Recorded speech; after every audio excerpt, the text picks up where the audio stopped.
Hey, GLP-1 Plus SideZ community. Before we jump into the podcast, please take the time to leave us a 5-star review on whatever audio platform you're listening to the podcast on. Share your story and how the podcast has helped you. This will help us get referred up in the audio platform so that we can reach more people that need our help, our support, and guidance from our doctors. Help us get loud and change things.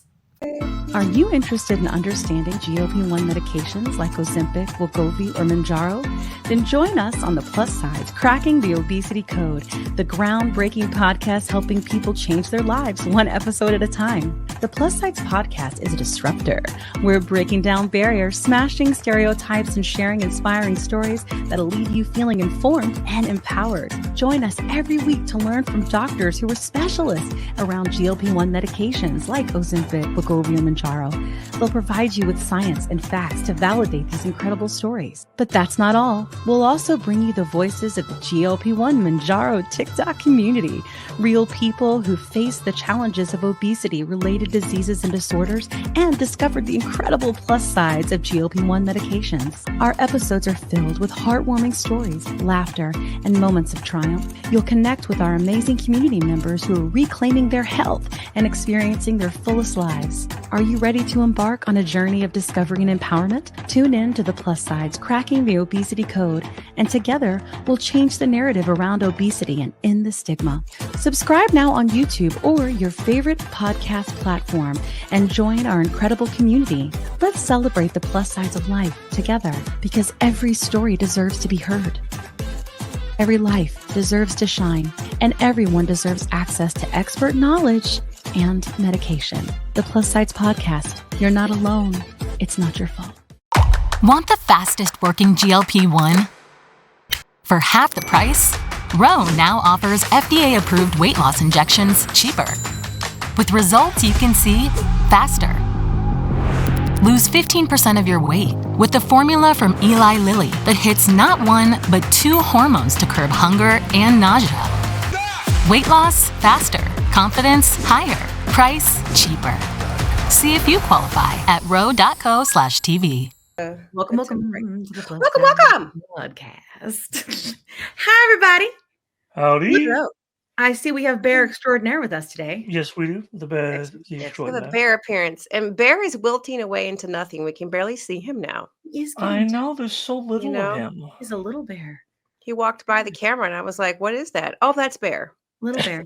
He's a little bear. Yeah. All right, we'll do quick intros because we get hundreds of new people every week. So we'll do it quick, though. If you are a regular, this is your cue to fast forward. My name is Kim. This is the Plus SideZ Podcast, where we interview experts about the disease of obesity, type 2 diabetes, insulin resistance, PCOS, blah, blah, blah. It's also we can learn, right? And we want to make sure that we can understand our disease, be able to advocate for our health, help others understand the disease so we can eliminate bias. We like to combat misinformation with education. We're so glad that you're here.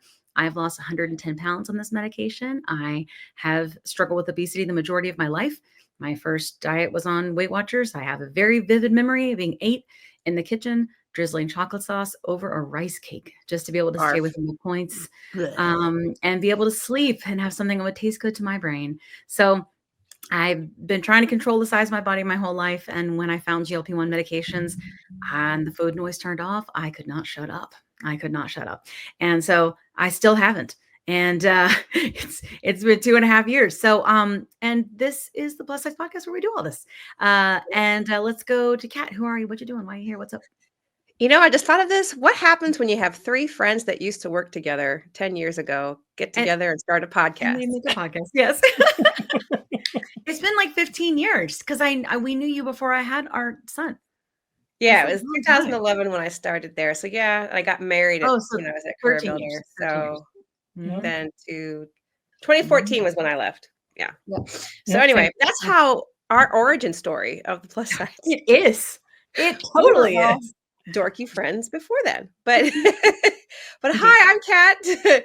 I've lost 70 pounds, give or take, here or there. I'm actually seeing that thing on, well, I can say scale now. We're on YouTube. On YouTube we say it all. We even say binge eating disorder over here. We say it all. It's finally starting to go down again. And I think it's just because I'm I'm less stressing, and I get up and I move during the day. That's it. So I'm the fitty of the show. I like, well, yeah. I like Yes. fitness. I like to get sweaty. Yes. Yeah, most definitely. But I've noticed sometimes during the day, because I work from home, I can be sedentary AF. So now lately, I just get up about 3:00 in the afternoon and take a walk around the block, 15 minutes, and it resets everything. So nice. Starting to work, I still get a little food noise from that GLP-1. It still kind of creeps through, but a nice walk. Yep. I like it. And I think there's a difference between food noise and hunger, and learning the difference is important on this journey, right? Yeah. We'll talk about that more today. Yes, indeed. Yes, indeed. And who are you, Bear the Extraordinary? Tell me who you are, what you're doing, why you're here. I am Bear the Extraordinary. I am the husband. I am the wonderful person that will edit all of this and make that it husband beautiful. Of her, not my Yep, I'm the husband of the Kim, not of the cat. Not of the cat, but of the Kim. I have lost somewhere in the ballpark between 80 and 100 pounds at this point in time, probably closer to the 100 since apparently I'm getting smaller. And I don't. You also don't get on the scale. No, I don't. I do not get on the scale. I don't. The same way that I don't remember to eat all the time, it's the wonderfulness of the autistic brain. Yeah. I can just turn things off and I don't think about them. That's so cool, man. I wish I was like that. It's not as awesome as it sounds. I get it. I know autism. We know we have an autistic family, so we our son is autistic, so that's a big part of our life. But I have ADHD, so my brain never turns off. Yeah. Never. So it's anyway. Kim, are you there? Are you there, Kim? Hey, Yeah. hey, Kim, are you there? Yeah. I'm always here. World. Well, I've been sitting up with my demons a lot lately, though. So my brain's been waking me up. 2:30, 3:00. They're just hanging out there, like, "Hey, what's going on?" Maybe you're having menopause too. Maybe. Maybe. Oh, that's I also we didn't forget to mention, because we've been on this journey, like Kat and I. That's something like you guys will see as the podcast has continued to evolve over the past 2 years. Is that Kat and I, we're going through perimenopause and it sucks. And we're gonna have times where we, fluctuate in weight. Like that's what's this really at the end of the day. Like if you think about it, this podcast is about living with a chronic disease, right? Not just about the chronic disease itself. Yep. So there's a lot of things that go into it, right? And so that's why we've been trying to focus on really giving everybody all the information they need, and it's continued to evolve as our journeys are evolving. So we're so glad to have you here. Today, we are going to focus on Ozempic around the world. Obviously, we know, because I never shut up about it, that many other countries have access to these medications and pay a fraction, and we're pissed off about it. Long story short. I'm not pissed off for them. I'm just pissed off for us. That's all, And, but it's important to understand, because I definitely think that, bias and obesity does look different all over the world. And I think it's important that we understand the way things work. And this is one of the places where we learn about that, So we are going to have a community guest tonight, and we are going to have a doctor, and they are both in the country, I guess, of Ireland. Okay. I don't want to say it wrong. Where I want to live. I think there's a continent too, and I don't always know the difference. So I just wanted to make sure. No, it's not a continent, baby. I just wanted to make sure. Okay. But no, we are. I wasn't good at this. I wasn't good at the job. The goofballs. So let's bring the country. It's a country and an island, boo boo. It's a country and an island. Same with the UK. Like England? Like England that way, yes? Well, no, like the UK. England is a country on an island. Oh, let's bring on Belinda so we can break it down. Yeah. Technically, I've heard that let's learn. Yeah, bring on our community guests. Community guests. Hi, Belinda. Hello. With the lovely accent. Oh, thanks for having me, guys. So glad to have you. I follow you on Instagram. I love your content. I know we both have a love for Oprah as well. So, we're always like, okay. So yes. I just think it's such good content, and I like your podcast too. So thank you. Of course, tell us all about that today, because we think it's important. I think that the way our world is today, especially with social. And in America, I don't know about y'all, but our news channels are bought and paid for. And so we want to have a place where people are able to just communicate, and we're not constantly chopping things up to fit a specific narrative, to fit, a specific viewpoint. Like we want We want you to be able to the real story. the real story. Yeah, the real story, the nuts and bolts of it. Unfiltered, uncut, other than some commercials every now and then, because we got to pay for them. From people on the ground as well, people that are living it. Yeah. That's really important. It's really important. So all that being said, because I probably could have said it a lot shorter, but I have ADHD, so I'm going to go on mute now. And if you could take the space and just tell us about you, your journey, and it doesn't have to be just since the medicine, just, what's it been like for you? We'd love to hear it. Okay. Okay. Thank you. Okay.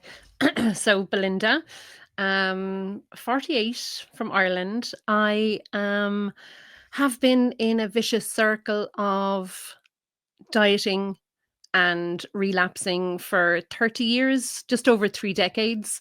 I feel my story is so common now because I hear it 20 times a day. I get emails and I get DMs and people are reaching out to me and saying I'm exactly the same. This has been my life. And I always thought that I was alone. I always thought that I was the only one that had this thing, that couldn't lose weight and that couldn't control my diet and couldn't control my eating. And, I just honestly thought that everybody else was succeeding at the same thing, that it was a level playing field, that everybody had this noise in their head and were trying really, really hard to lose weight. And they did always do it. But along came the information about the disease of obesity and GLP-1 medications, and bang, the playing field was leveled for the first time in my life. I took that medication 2.5 years ago after doing a tiny bit of research, because the minute I started doing the research, I would have stuck it in my eyeball if I had gotten it. I couldn't get it quick enough. I know.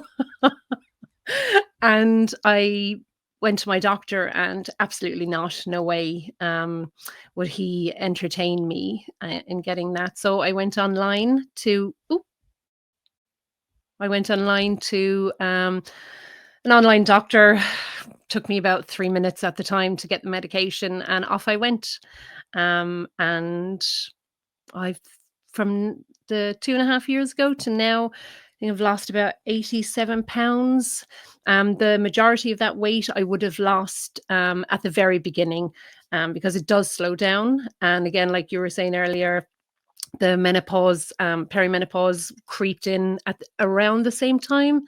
And I'm so glad that those two things happened at the same time for me, because finding the medication and the perimenopause starting, I'm not sure what state I would be in physically and mentally now if I didn't have that. So, and then when I started the medication, I thought to myself, I should document this. I really should take note of this now, because, I don't know anybody on it. I didn't know anybody speaking about it. There was very little online. I couldn't really connect with the people that were sharing their stories on TikTok, because it was, all I could see was skinny girls taking it, and there was no real people taking it. So I just thought I'll just start this little Instagram account and start putting up pictures and stuff. And then it got so big, I had no choice but to show my face on it, which I never really wanted to do anyway. But sure, look, here we are. And now the podcast, The Dose with Paddy and Belinda, that's doing really well as well. And just recently, the medication Mounjaro has been released in Ireland as well. So there's so much excitement around that. The media is full of it. There's late night talk shows that are hosting people on it. There's documentaries that are coming. Documentaries already been on. There's another documentary coming on in 2 weeks' time as well about the drug in Ireland. So yeah, here we are. I know I'm on your podcast, and I'm delighted to be here. Oh, I'm so glad you're here. I'm so glad you're here. That is fantastic. I mean, just the thought that you put up pictures and just it started to grow. I actually think there's a pretty big deficit of people, I would say, with obesity on IG. I feel like it's been very heavy TikTok, at least in the States. Yeah. Have you noticed that? Yeah, but I think what you'll find with the TikTok, God, I sound so old. It's like saying the sounds Facebook. Like me with the continent and the countries. But I think what you'll find with TikTok is it's not as, there's a lot thinner people taking it on there, and that it's kind of saturated with that. It always has been. IG, it's more close to reality, I think. We may lose Kat here and there, guys. She's they've been having in her area internet issues, so okay. if we do, she'll pop in when she can. And she can't, that's good too. I knew it was probably going to happen, so that's okay, because I have a lovely co-host Bear today, and also you're going to be a co-host as well, which is really nice. Well, I would love to understand more about if it's okay with you, if you're open to some questions. Is that okay? Okay. Yeah, of course. Oh my God, yeah. I'll handle it with care. I would love to know, we talk a lot about like food noise, right? And the way you're talking conceptually about it makes so much sense, but there is a lot of feelings about it. Do you remember when you felt a turn off and what that was like for you? Yeah, I remember exactly when it happened. I remember where I was and what I was doing. And my kind of routine would have been to let myself, when I wasn't on the medication, let myself get hungry because I was so busy. And then when I got home in the afternoon or the evening was to just, because I was so hungry and because I couldn't control myself, I always made really bad decisions. Really bad decisions. And I think I was 10 days into my medication. I picked up the two boys from school. I had got home. We'd run in the door.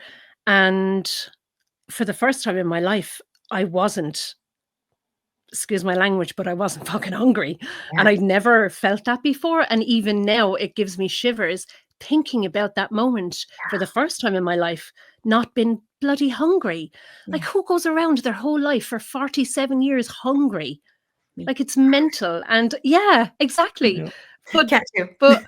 Yeah. But we just didn't bloody know, did we? Like, I know, like we didn't. Yeah. Right? Yeah. And I think that's kind of the point, I will tell you a common thread that I feel like I do see in a lot of people that struggle with obesity, or like sort of just, I don't know how to describe it, but like, I guess like big hearts, like we're always trying to like people please in a way, or take care of others. And I think sometimes maybe because we couldn't take care of ourselves, because we didn't think, like, I don't know if we were worthy or what it would be. Do you experience that, or people that have been on your show? I think it's about worthiness as well, isn't it? Yes. Not feeling worthy of anything at all, and then trying to overcompensate by being overly helpful, overly kind, and doing as much as you can for everybody else and running around the place. And I know. I think so something too. I had to work through. Yeah. I'd say I'm still working through it, but I'm getting better. Like, I'm getting better at being like, you can't please everyone, and it is okay to not. And I think the bigger as you become as a creator, that becomes a thing too. Especially when like, absolutely, politics and stuff come in play. Like, I can't even, like, it's like, you know what I mean? Like the expectations of certain people that want you to be a certain kind of way. Yeah. And then it's my point being like, I can't please everybody. It's impossible, right? Exactly. Yeah. I actually go ahead. Yeah.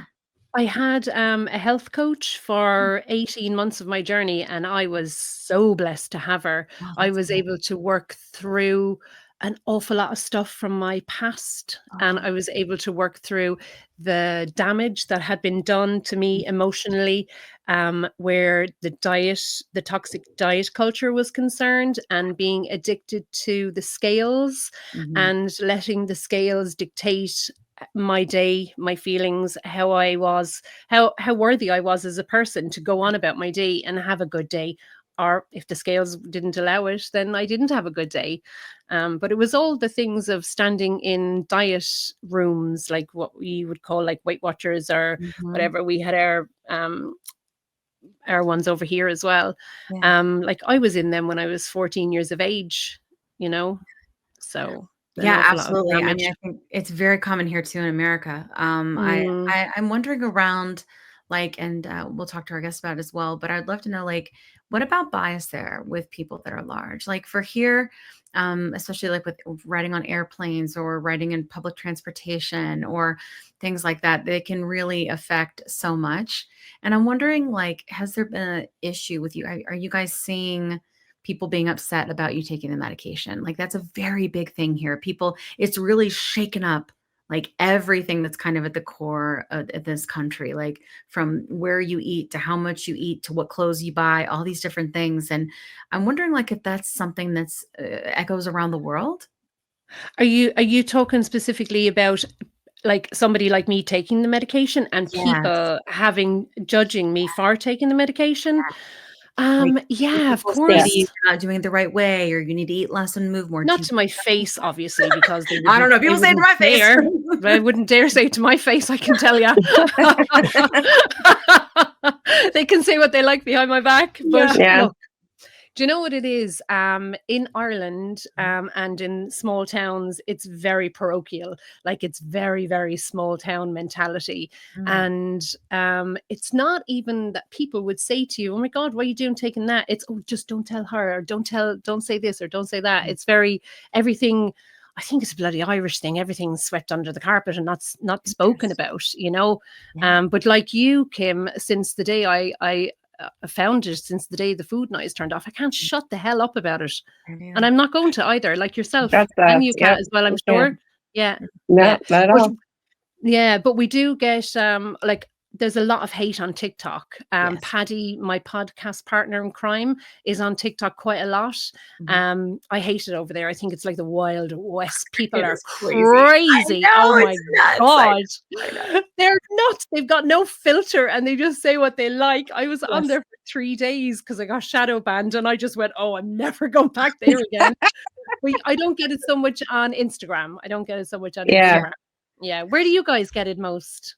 I get it everywhere. But I would say, because a lot of my content is definitely I try to be very thought provoking, right? Like I try to be like really pushing. And when people say certain things like you should eat less and move more, you shouldn't have this, you're taking it from the diabetics, or I really like to challenge people, be like, why do you say that? Like what's going on within you? And let's examine like what that is, because I think that it all comes from someplace, right? So when that happens, when you're kind of poking at people, sometimes the nastiness comes out a little bit, so I get it on both ends. It just depends on TikTok. I'm very suppressed on TikTok. I've been suppressed for a long time over there. And I think that's because I do TikTok shop and some things changed over there with like requirements.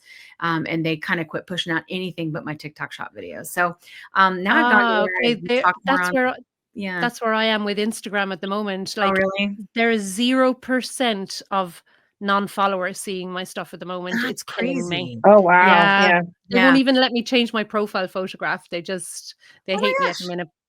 That's crazy. I think I think it's always, they're kind of evolving, and I think Instagram is kind of competing with TikTok and stuff, and trying to figure out how they can kind of what's going on. Yeah, it will pass though. It'll pass, and I think it will pass. I do. I think there's an algorithm switching and changing, constant evolving. It has not passed for me on TikTok. There are some people that they can say whatever they want on TikTok. I know it just flies, and but I don't care, because if one person sees it and one person knows about the podcast and one person can feel better and go to their doctor and get help, that's what matters. Like, really, exactly. Yeah, and I'm enjoying the fact that it's just my followers, that every day I know I'm just talking to my followers now, and it just feels a bit more authentic. Because they're brilliant. They're so good, and they're always in my DMs and pushing me on, and I'm always trying to push them on as well and give them proper information that I research myself and stuff, which is so important. And I think that it's a little scary, but the at least in America, for sure, there are not enough doctors that really understand these medications or how they work. There's really not enough, not for the amount of people that have obesity and type 2 diabetes and overweight, right? There's just not. There's so few in Ireland as well. Really? Okay. Yeah. I can imagine. So it's definitely a problem in this country. And so what's happening is us as users, if you will, patients, if we're good communicators, we're trying to fill that gap, right? And the thing is that I don't want to fill that gap and give medical advice. So it's important to me to always point back to the pod or point to a doctor, so that there's always like somewhere I can point to where people can go and research further. But more than anything, I'm trying to put people in a place where they can, advocate, right? They know what to talk about and they know what questions to ask their doctor. They can understand the banter. They can feel comfortable. The more you know about something, the more comfortable you are about challenging, right? Yeah. And getting what it is that you need. And so that's what I try to do here. And that's why I bring the doctors on, because I am not one. Like I don't, I mean, I'm a smart girl, but I don't know the difference between an island and a continent. So but you do. I don't. But I just think that we have to keep doing it. But as long as we have some people like our guest, which we're going to invite. He's like an oracle in Ireland. He really is. He's fantastic. That's great. He is. Yeah. That's fantastic. Yeah. Well, let's quit talking about he. Bring in the oracle. Yeah. Today's episode is brought to you by the Row Body Program.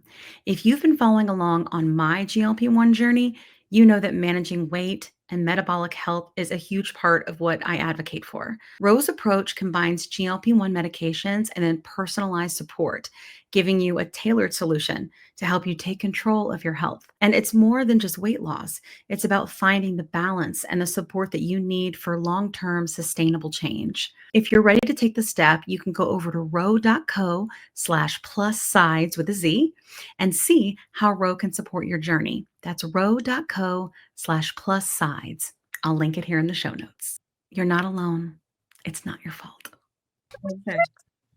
Well, hello, Dr. Mick Crotty. It's funny when I say your name, I go Mick Crotty because it's like as in Mick Crotty. And I know it's not, but I've been called it first. Good. Yeah, I'm kind of I don't know about Oracle, but if there's any, there's not many of you around, Dr. Crotty. So you get a kind of a shine off my head. Maybe that's what you're kind of seeing this kind of thing. But no, yeah, I suppose it's a particular area of medicine that isn't particularly well taught. There's not a lot of knowledge, not a lot of education, and in medical schools or in society, and that's the problem. That's become more prevalent in the past 2 weeks. That the doctors just don't know about it. Oh, really? Tell us why. Yeah. Yeah, I think it's becoming more obvious that people maybe don't know. I think certainly through my whole medical school career, we do 6 years of medical school here, straight out of high school into medical school.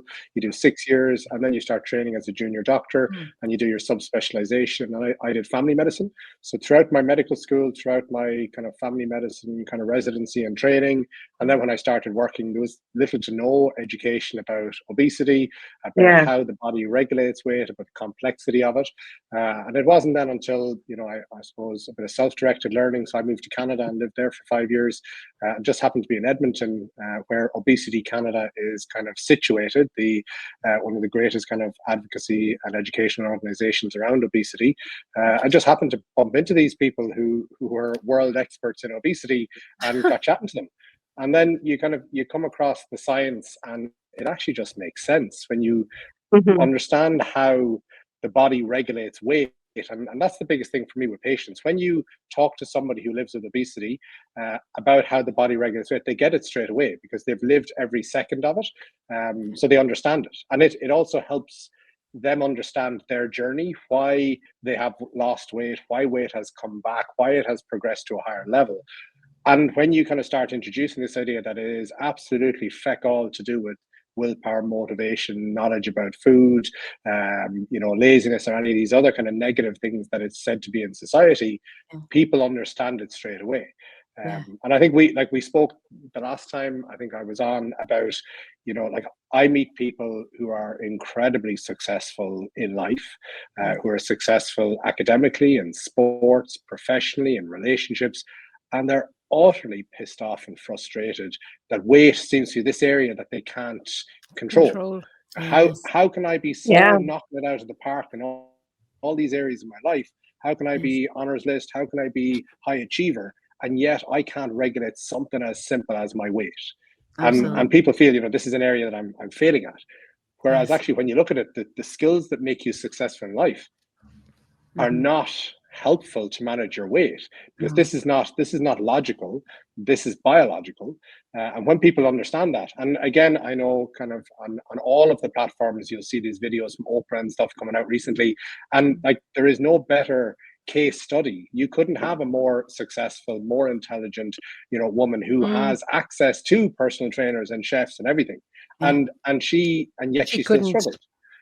So yeah. And then when she gets treatment again, those clips about her describing kind of that switching off of the food noise, and that's where it is hugely impactful for people. So again, I kind of stumbled across the area of medicine because of where I was in Canada, and then it just kind of triggered this avalanche of I needed to know more and more and more.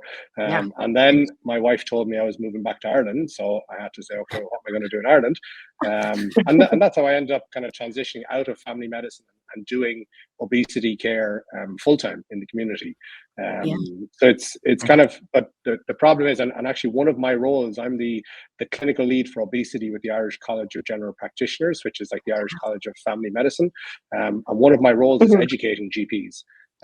And because people are starting to realize this is important, but like I still get emails saying, God, this obesity thing, God, there's something to that, isn't there? Like, maybe you should think about it, Yes, thinking, indeed. Welcome to the party, Absolutely. So I think there's huge upswing, and it's interesting, like in the last 2 weeks, and no surprise, just because a new medication has become available in Ireland, in the last 2 weeks, I've had all these unsolicited emails from people saying, God, we're interested to hear more about this. And, I suppose it's because they have more tools available, or maybe because people are looking to make a buck out of it. I don't know, one or the other, but, it's interesting kind of that there is an upswell of interest at the moment. Yeah, absolutely. I think it's interesting too that like whenever I think it launches in another country here, because we've had so many shortages, I do feel like a lot of times people are, oh, we lost Bear. That's cool. A lot of times people are like, wait a minute, why do you continue to launch in these other countries? We have these shortages here, but then here, right? We just had it happen where Novo Nordisk said, actually, semaglutide's not in shortage at all anymore with FDA for us. Yeah. Right. And then for a while ago, they were saying for tirzepatide, that's been a couple months ago now, and they've been in litigation about it here in the States, where we're trying to say, hey, like you're letting these, big pharma people come in and say, that there's not a shortage, and why? Like, why aren't you taking all these people into account, right, when they're telling you we can't access it? You know what I mean? And that's been going on a lot. And so I'm curious about this. Like the timing of it is very interesting. I always find it's like, about when we're having this conversation, it gets launched in another country, Yeah, I think it's certainly with medications that there's, I suppose, two sides to every coin. And everybody we look at it over here and we can say, medications are cheaper here than they are in the States, because we don't have the whole insurance system and pre-authorization and pre-approval, and computer says yes, computer says no, and form filling. We have people paying out of their pocket, for the medication. But on the other side, then we are a piddly little market on the edge of Europe. We're not making any pharma company huge amounts of money, so we haven't got higher doses of semaglutide, under the brand name Wegovy yet. We only last week got tirzepatide, Mounjaro available in Ireland. Again, when semaglutide, Ozempic was in, it was pretty much for a year and a half, 2 years in short supply here. And again, what we were hearing is it was being prioritized for other markets. So for America, right? The mentality was, well, they're getting more money for it in America, so they're sending it all to the States and the Middle East. So makes again, sense. Everybody has their own little bindle that we're all looking after, and kind of we can say how we're, but it's as far as I think across the world, we're all dealing with the same issues. I think so too. We're dealing with the lack of education. We're dealing with societal stigma. We're dealing with stigma within healthcare. We're dealing with kind of, people who grew up kind of with this diet culture mentality. So all of these things kind of, there's a commonality, and then we have our own brand of it in different places. So here, like, you'll find, the stigma is huge here. But again, like such as Belinda was saying earlier, such small communities, and well, if I'm on this medication, I'm not going to take it to my local pharmacy because they know me, and Mary's mother is married to my sister's brother, and I don't want people knowing I'm on these medications, so send it to the next town over. Type thing. Like there is huge issues, and nobody talks about being on these medications because there is a stigma and a shame about it, and that's where like Belinda and Paddy are fantastic, because they're talking about their experience. And even in talking about, like, we'll talk about the diets, we'll talk about the weight that we've lost and gained, but people don't talk about the experience, the food noise, Jesus, is everybody else. And that's what I hear every day in clinic, is that, like, you'll say to people, some people might tell me X, Y, and Z, and people are agog because they don't realize that other people have been dealing with the same things they've been dealing with, because we don't talk about those things, So it's interesting, Yeah, we don't have anybody speaking about it at all, really, about the emotional side of it, about the journey, and like Dr. Crotty was just saying about what it felt like back then compared to now, and the difference that medication does make. I mean, even when you just mentioned it coming into Ireland last week, even though it's come into Ireland, we still have only got 2 doses, the 2.5 milligram and the 5 milligram. There's no other doses available in Ireland. Wow. And even interesting.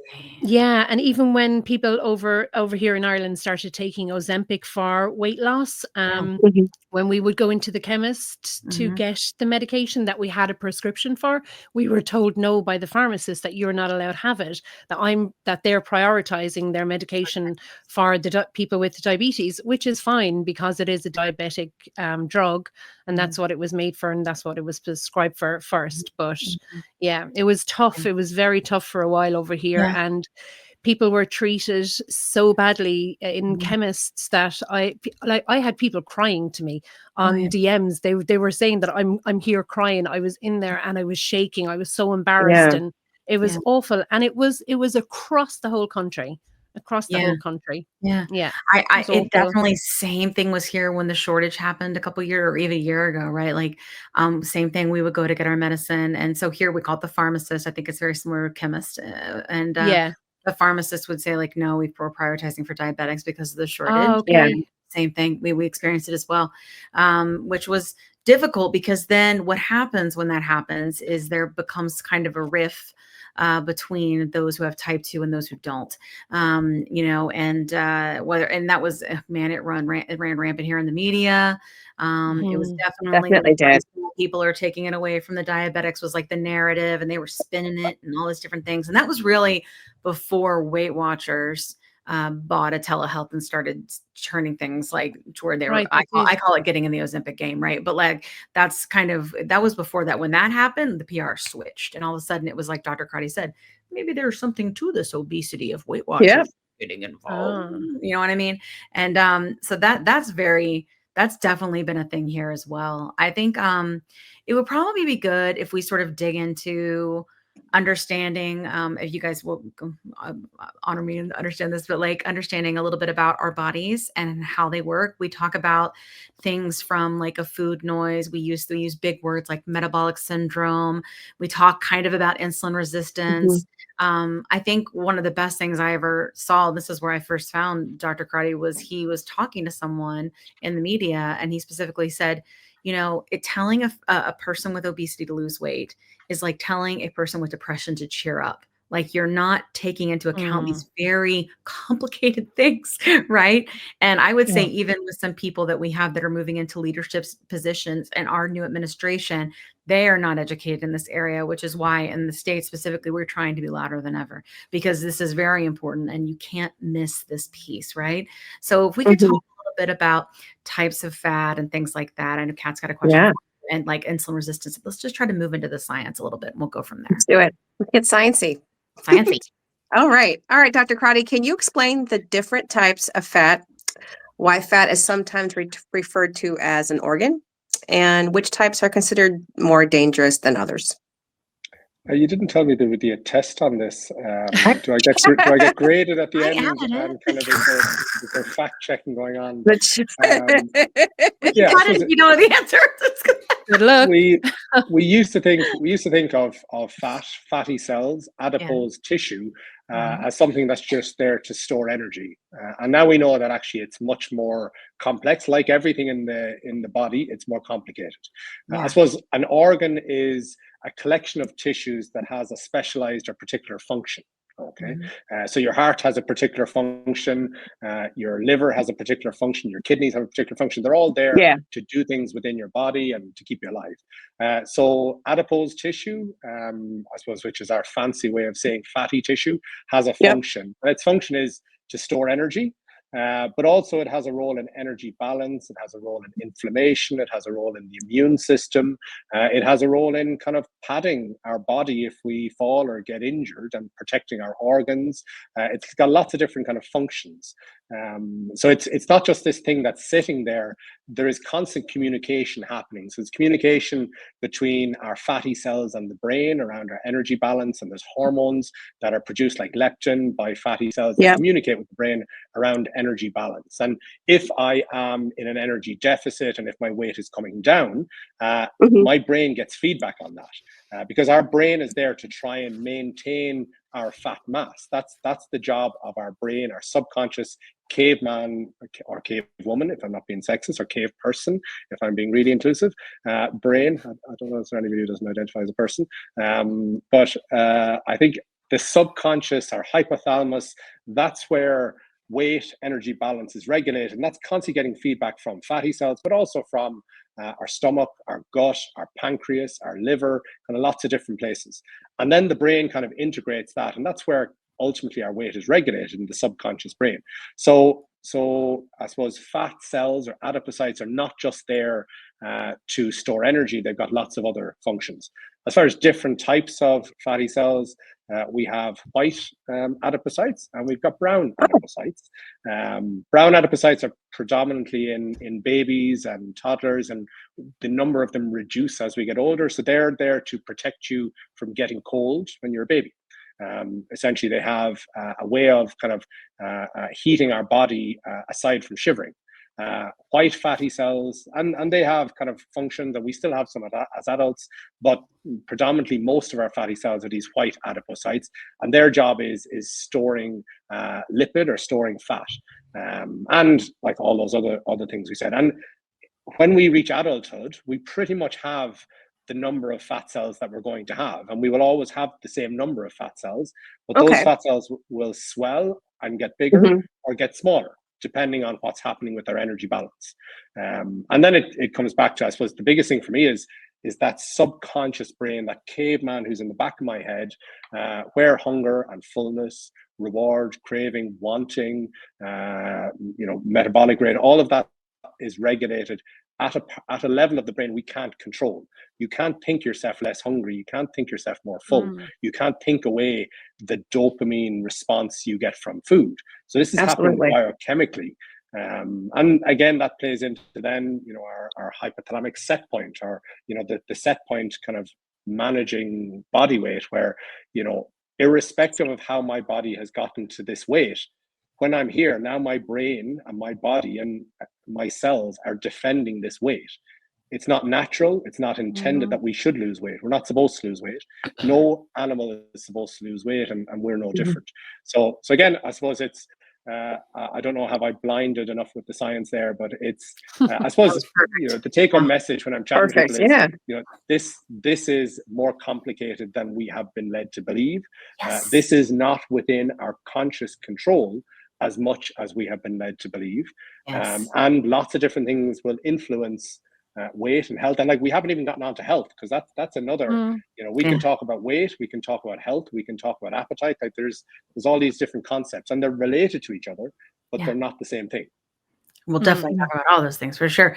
Speaking of, I think, fat and kind of the way things are and set points, we've had a lot of doctors talk about insulin resistance and people with obesity that have insulin resistance, and kind of what's happening within the body and how these medicines work with insulin resistance or regulating the body. Is this something you can speak to for us? Yeah, so I suppose insulin resistance on a basic level is kind of the hormone insulin we have that helps regulate blood sugars produced by our pancreas, kind of predominantly. Fatty cells will inactivate that and stop it from working. So you're resistant to your own insulin. So even if your body is fighting to produce more and more and more insulin to try and control your blood sugars and kind of your metabolic health, your body becomes resistant to that insulin you're producing. And then some people over time, with, let's say, type 2 diabetes, I might develop type 2 diabetes because of insulin resistance. The insulin I have is not working properly, or I may lose the ability to produce enough insulin, and then my blood sugars go higher. So maybe I have a component of both. But if excess weight or adipose tissue or obesity are contributing to my type 2 diabetes, a lot of that is probably insulin resistance. So the body produces more and more insulin to try and kind of compensate. And insulin has other effects other than blood sugar regulation, or growth and blood vessels and lots of other things. As far as kind of insulin resistance, I think for me, insulin resistance is one of those hot topics that gets thrown out as the cause of and solution to everything, for lots of different reasons. It's a buzz topic. I was just going to say it's a buzz topic. Yeah. We'll be told insulin resistance what's causing your problem, and insulin resistance is causing obesity, whereas actually excess fatty tissue is causing insulin resistance. So it's not that the insulin resistance is causing the obesity. Having obesity or having excess fatty tissue is causing the insulin resistance. Let's say if somebody is living with polycystic ovarian syndrome, that person, has insulin resistance, and that is again one of the factors that is kind of driving weight. And again, those things are related. Obesity and polycystic ovarian syndrome are related to each other, and insulin resistance seen as both. But cause and effect are kind of sometimes mixed up. Yeah, absolutely. Really, I've been asking doctors for a while, like, what came first, chicken or the egg? Like, and they're like, I mean, it's kind of all a problem. And I'm like, yeah, okay, I think, it's, again, we would love for there to be one answer to the question. This is your problem. We can put that in a little box. We can put a ribbon on it. We can put it in the corner and say, you have caused all my problems, because I think as human beings, we want that to be the case. Whereas if we look at, let's say obesity, we know genetics, somewhere between 40 and 70% of our risk of obesity is genetically linked. We know that 80% of those genes are in our subconscious brain. So subconscious brain, how our brain regulates appetite and weight, is a huge part of it. We can look at, how much exercise my mother did when I was in the womb, my birth weight, was I premature, how was I fed as a child, the house I grew up in, was there trauma, my peer group, sports, puberty, pregnancy, menopause, mental health, medications, injury, pain. Like we could go on and on and on. And the challenge is all of those things are contributing, and maybe polycystic ovarian syndrome and thyroid and other things are all contributing. But the challenge is if my weight has gotten to here, irrespective of how I got here, this is where I now am. And you can take away all the things that got me here. So let's say I was on a medication that caused weight gain. Let's say I had a trauma and I've now dealt with that trauma. Not that it's ever gone, but you know what I mean? Like if we get rid of some of the cause or manage the causes, my body is still fighting hammer and tongs to keep me here. So preventing obesity might be addressing some of those factors that can lead to increase in weight. But dealing with those factors that cause my weight to go up is not per se a treatment, And again, I suppose treatment is a whole separate topic, because treatment goes beyond.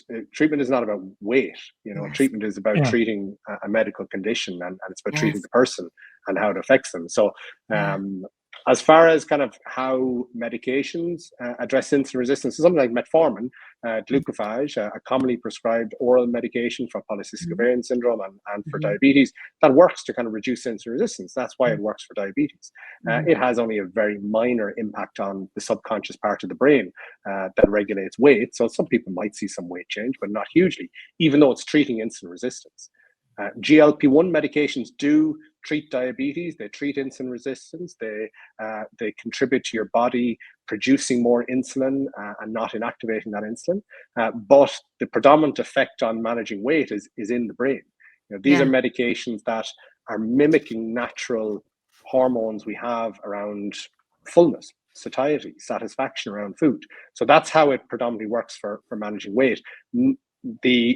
The insulin sensitivity and stuff is kind of a nice byproduct and side effect, but it's probably not what's driving weight change. Yeah, absolutely. I think like you said, it's that, and I remember when you were talking about before, that caveman piece, right? And it's weird when that food noise turns off, because you're like, I thought everybody was like this, and this is something Belinda said. I thought everybody was like this, and like I was just weak, and I couldn't. I don't think you said do it. Like I just couldn't do it, and like I couldn't make it work. And I think it's interesting, like for people to understand that piece of it. But I think it's just like you said, like, I don't know what came first, chicken or the egg when it comes to it. Like, clearly it's like, it's a problem. But it's when you were explaining all of those things that contribute to weight and all of those things that contribute to obesity, I don't know why, but I got like really emotional because I was just thinking about, like, we keep judging these people for this outcome and think about all the things you've been through. Like, why are you doing that? And we see that a lot here. And I think that when you're talking about health and weight, that is definitely a shift we've been making with the show. So when we started, we were thinking about weight too, weight loss journey, right? GLP-1 weight loss journey. But now we see it as a journey to health mentally and physically, right? And it's because I think when you go to the doctor, or we traditionally gone to the doctor here, when you have obesity, they say lose weight. Weight's the problem, right? It's not, and you need to lose it. And that's the thing, right? You need to eat less, move more. You're the problem. Like, that's kind of how it's treated, right? Or how it has been. It's been better. It's still bad, but it's getting better, And I think that it's important for us to just like consider the fact that when people come into this journey, they've decided the weight is the problem, right? They don't necessarily care so much in the beginning that their blood pressure goes down. Sure, that'd be great, but they want to lose weight, right? Or like, so it's like, I just think that's what we're very much focused on. And I find when people come in on their journeys and become creators, they're sharing this. I'm down a pound. I'm down this. I'm very much tied to the scale, like Belinda was talking about, right? And I think then I kind of see over time when that food noise turns off and when they realize, wait a minute, like I had a week where I wasn't like counting my calories like crazy and I did still lose weight. Why? I didn't overeat. Why? Like, and they start to have these kind of realizations that, wait a minute, there's a lot more to this than the fact that I'm just eating. Right? Yeah. And ailments that you would have had before, like IBS and all of that kind of stuff as well. And that you're able to go out walking now and you're able to do Pilates and you're able to go swimming. And none of those things were ever a thing that you maybe had always wanted to do, but you never could. Right. And it is, you're not like competed anymore. Like there's something in your brain that just it's that caveman thing. It's just like he just shuts off a little bit and you have like more control over like what you want. And what you have a lot more mental clarity. Yes, definitely. It's what could you do with a quiet brain? That's what I'm always talking about. Oh my God. Bear had a good question. Sorry, Bear, go ahead. I know we don't have a lot of time. Oh, I can talk now? Okay, awesome. Introducing. Shut up. Listen, I don't want to have to fire you and divorce you in the same day. Love you. I mean, I'm moving over there with you, Belinda. Sounds like your husband will understand. No, we're gonna move to Ireland. That's what that's where I want to move to. I gotta learn if it's a continent or Well, talking about like the medications and everything, we know how like it kind of works. So we know how it works over here in the United States. What it is they want us to show them for the treatment and kind of like how much it costs, and a lot of the conflicts that people run into over here.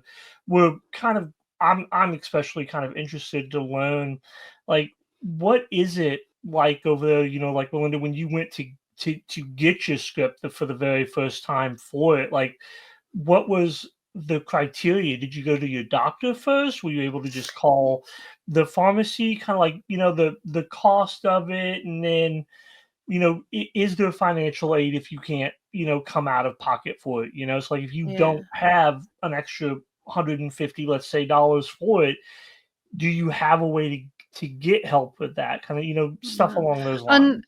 So when I first went to get help for my obesity to my doctor and asked for the GLP-1 medication, I was declined because I didn't have diabetes and they weren't prescribing it.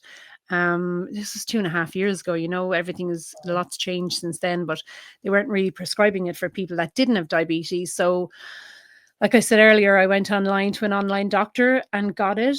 And then I had to find a chemist locally that would sell it to me because of the shortage in that. So I was getting it from a few different chemists around, like a town over or a town up or whatever. I myself was paying €150 at the time, which is a lot of money. Still is a lot to but US. Is that close? It's about $160. Okay. Yeah. Not compared to you guys, obviously, but So that's what I was paying, and that's how I got it. Hey Plus Siders, we're so glad that you were able to tune in for part 1 of the episode. Part 2 will be posted next week. We look forward to seeing you then. Have a great week, and remember, you're not alone. It's not your fault. Food has definitely been a very dominant voice in my head. That's not the main focus anymore. Dieting, exercising, and adding GLP-1s through Row is a game changer. I have such a sense of mental freedom since I started with Row. Food no longer controls my thoughts. Family time used to revolve around food, and now it revolves around what we're gonna go do together. Are you interested in understanding GLP-1 medications like Ozempic, wegovy, or Mounjaro? Then join us on the Plus SideZ Cracking the Obesity Code, the groundbreaking podcast helping people change their lives one episode at a time. The Plus SideZ Podcast is a disruptor. We're breaking down barriers, smashing stereotypes, and sharing inspiring stories that'll leave you feeling informed and empowered. Join us every week to learn from doctors who are specialists around GLP-1 medications like Ozempic, wegovy, and Mounjaro. They'll provide you with science and facts to validate these incredible stories. But that's not all. We'll also bring you the voices of the GLP-1 Mounjaro TikTok community, real people who face the challenges of obesity-related diseases and disorders and discovered the incredible plus sides of GLP-1 medications. Our episodes are filled with heartwarming stories, laughter, and moments of triumph. You'll connect with our amazing community members who are reclaiming their health and experiencing their fullest lives. Are you ready to embark on a journey of discovery and empowerment? Tune in to the Plus SideZ Cracking the Obesity Code, and together we'll change the narrative around obesity and end the stigma. Subscribe now on YouTube or your favorite podcast platform and join our incredible community. Let's celebrate the plus sides of life together, because every story deserves to be heard. Every life deserves to shine, and everyone deserves access to expert knowledge and medication. The Plus SideZ Podcast. You're not alone. It's not your fault.